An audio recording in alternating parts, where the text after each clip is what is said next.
Mais le sorcier agira sur une entité venant de toi. Vérité. Appelée ton âme. C'est ça.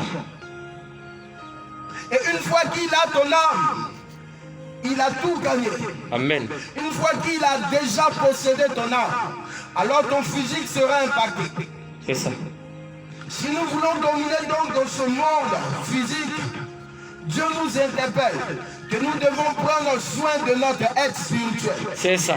En tant qu'être humain, nous sommes tous des êtres spirituels. Oui. Celui qui néglige sa qualité spirituelle, alors négligera son éternité. C'est ça. Celui qui ne sait pas qu'en lui, il y a une entité appelée l'esprit qui ne va pas mourir. Lorsqu'on lui parle de Jésus, il va négliger cela. C'est malheureux. Mais pour nous aimerons te faire prendre conscience qu'il y a quelque chose en toi qui ne va pas mourir. C'est ça. Parce que notre esprit retournera à Dieu. Notre corps retournera à la chair. Mais notre âme, il y a deux destinations. Oui.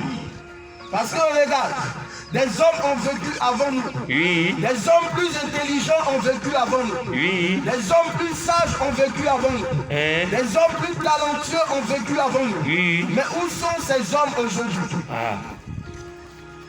Si je te posais la question, qu'est-ce qui arrivera après ta mort? Es-tu sûr que tu seras en mesure de me donner la vraie réponse? Non, point d'interrogation. Parce qu'un jour, j'ai posé la question à 6 différentes personnes dans la rue sans même les connaître.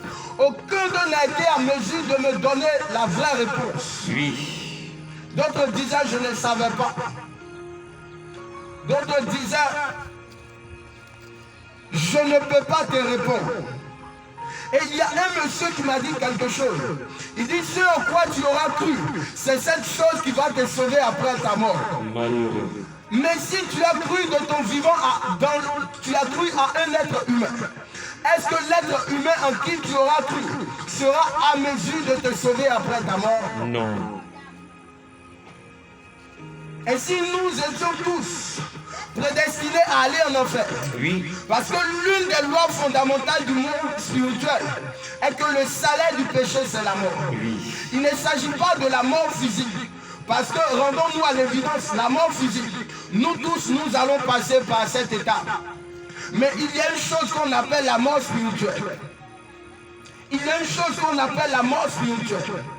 Frère, si nous refusons de notre vivant d'accepter celui que Dieu a envoyé en qualité de son Fils, frère, nous serons étonnés qu'après notre mort, il y a un feu qui ne s'éteint jamais qui nous attend. C'est ça.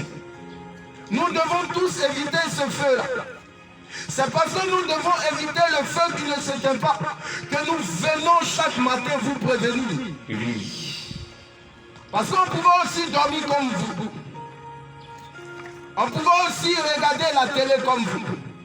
Mais nous avons laissé ce que nous avons à faire. Et nous sommes venus vous dire. Parce que le fait d'avoir un cadeau et ne pas le partager, c'est être méchant. Oui. Nous ne voulons pas être méchants à l'égard de cette bonne nouvelle que nous avons reçue. Oui. Voilà pourquoi nous venons vous parler de Jésus. Jésus. Il y a un feu qui ne s'éteint jamais, Oui. qui nous attend si nous avons refusé d'accepter le Fils de Dieu. Ce feu-là, Dieu ne voulant pas que nous terminons dans ce feu. Oui. Il nous a envoyé quelqu'un en la personne de Jésus-Christ. Et il dit, quiconque croira en lui, que tu sois musulman, que tu sois marabout, que tu sois féticheur, que tu sois prostitué, il dit, quiconque croira en lui sera sauvé. Oui. Parce qu'une chose est de connaître Dieu, mais une autre chose est d'être connu par Dieu. Plusieurs d'entre nous connaissent Dieu. Nous connaissons Dieu, mais est-ce que Dieu nous connaît? Pour que Dieu nous connaisse, il faut que nous acceptons son Fils. Oui. Pour que Dieu soit en mesure de nous sauver, il faut que nous acceptons son Fils. C'est ça. Parce que Dieu ne va pas nous juger après notre mort, mais c'est plutôt le Fils de Dieu. Selon Acte 17, 31. Le Fils de Dieu viendra sur la nuée. Et il va nous juger. Mais il dit quiconque croira en lui ne sera point jugé. Jean 1, 12. Il dit quiconque croira en son Fils ne sera point jugé. Voilà pourquoi tu dois laisser l'orgueil de côté. Oui. Tu dois laisser l'arrogance de côté. Et tu dois décider d'accepter Jésus-Christ. Pendant ce coup, donc, Dieu te donne de vivre sur cette terre. Ainsi, tu pourras décider là où tu voudras passer ton éternité. C'est ça. Parce que si nous posions la question, qui sont ceux qui veulent aller au paradis, nous allons tous lever nos mains.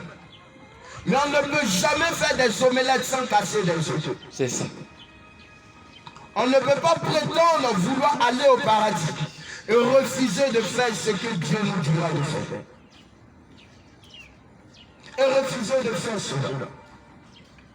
Ainsi, Dieu veut que tous nous soyons sauvés.